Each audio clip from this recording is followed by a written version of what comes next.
بسم اللہ الرحمن الرحیم۔ السلام علیکم۔ روزانہ واقعات سننے کے لیے اس چینل کو سبسکرائب کریں۔ عبداللہ بن جدعان بن کعب حضرت ابو بکر صدیق رضی اللہ عنہ کا رشتے میں چچا لگتا تھا۔ اس کا شمار زمانے جاہلیت کے ان لوگوں میں ہوتا تھا جو لوگوں کو کھانا کھلانے اور امداد فراہم کرنے میں صف اول میں گنے جاتے تھے۔ شروع میں یہ فقیر و کنگال تھا، بد چلنی اس کی عادت تھی اور معصیت و گناہ کے کاموں میں بکثرت ملوث رہتا تھا۔ اس کی اخلاقی پستی اور شرارتوں سے تنگ آ کر اس کے خاندان و قبیلے والے اسے نفرت کی نگاہ سے دیکھتے تھے۔ اس کا گھرانہ بلکہ اس کا باپ بھی اسے سخت ناپسند کرتا تھا۔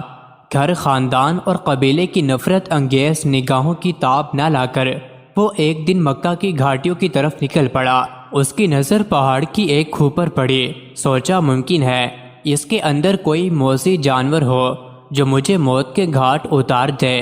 چنانچہ جان بوجھ کر کھو کی طرف بے خوف بڑھا تاکہ خود کو موت کے منہ میں ڈال دے، اور پھر گھر، خاندان اور قبیلے کی طرف سے جس نفرت و بغض کا اسے سامنا کرنا پڑ رہا ہے، اس ذلت و عار سے ہمیشہ کے لیے آرام پا جائے۔ جب وہ غار کے قریب پہنچا تو اسے ایک اژدہا نظر آیا جو لگتا تھا کہ جیسے اس کی طرف بڑھنے کے لیے چھلانگ مارنے ہی والا ہو۔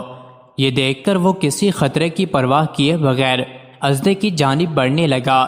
جب اژدھے کے نزدیک ہوا تو اس نے دیکھا کہ وہ تو سونے کا بنا ہوا ہے اور اس کی آنکھوں میں یاقوت لگے ہوئے تھے جو چمک رہے تھے۔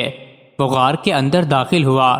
غار میں قبیلہ جرہم کے بادشاہوں کی چند قبریں تھیں۔ ایک قبر حارث بن مزاز کی بھی تھی جو ایک طویل مدت پہلے غائب ہو گیا تھا اور کسی کو معلوم نہیں تھا کہ آخر وہ گیا کدھر۔ آیا اسے آسمان نے اچک لیا یا زمین کھا گئی۔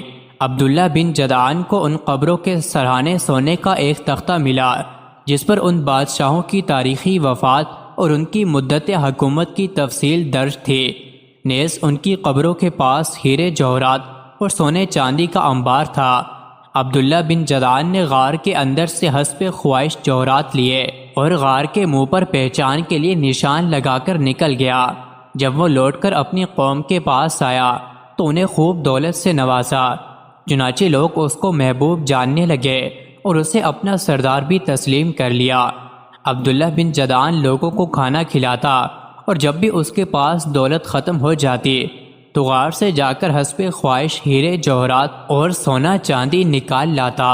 لوگوں کو کھانے میں کھجور اور ستو دیتا اور پینے کے لیے دودھ کا بندوبست کرتا۔ عبداللہ بن جدعان نے ملک شام کی طرف 2000 اونٹ بھیجے تھے جن پر گیہوں، شہد اور گھی لاد کر مکہ لایا گیا۔ پھر اس نے ایک منادی کرنے والے کی یہ ذمہ داری لگا دی کہ وہ ہر رات خانہ کعبہ کی چھت پر چڑھ کر لوگوں میں کھانے کے لیے دعوت عام کا اعلان کرے۔ چنانچہ ہر رات وہ منادی کرنے والا اعلان کرتا، ابن جدعان کی دیگ کی طرف آؤ، یعنی اس کی دعوت طعام کو قبول کرو۔ صحیح مسلم کی شرح میں عبداللہ بن جدعان کی دیگ کے متعلق لکھا ہے۔